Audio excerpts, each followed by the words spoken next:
So I'm going to track our vehicle, and then we are going to basically start a recording. So now it's recording, it's only recording GPS position, and you'll see a little red line stretching out behind the car.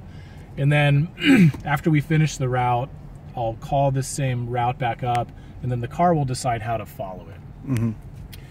So, and it's convenient too, because I'm anywhere I am within view of the sky, I could basically use this system to create a route, and then redrive it, and basically just after doing it once.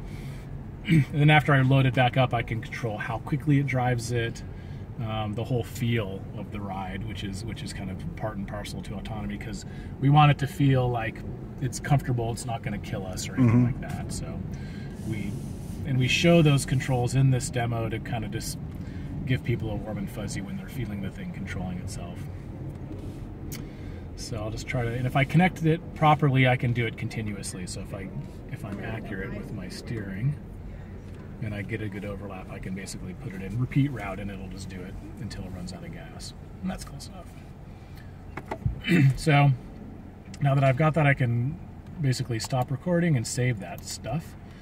And we'll call it this whatever, and then save that.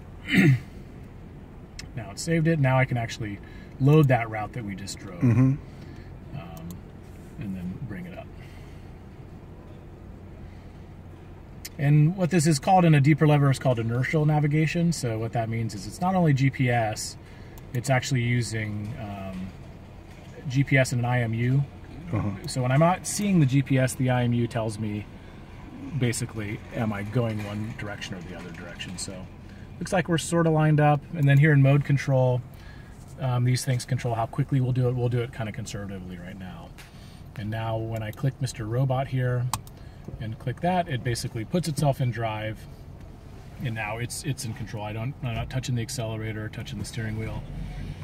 It'll wander just a tad to find the path, but now that it's locked onto it, it's comparing real-time GPS position against the track we just traced here. It's got to resolve it too, and like really quick, because the turn is... Yeah, for sure. So it's running at about 20 hertz. Okay. So it's basically checking the position something like 20 times a second. And I can run this as fast as 100 hertz. So that's 100 updates per second. So it can do this stuff really quickly. And then of course, in this situation, I'm not doing any object avoidance, I'm just following a path. If I wanted to drop in stop signs and stuff, I can do that. Or I would turn on other perception sensors that would basically see people and avoid them.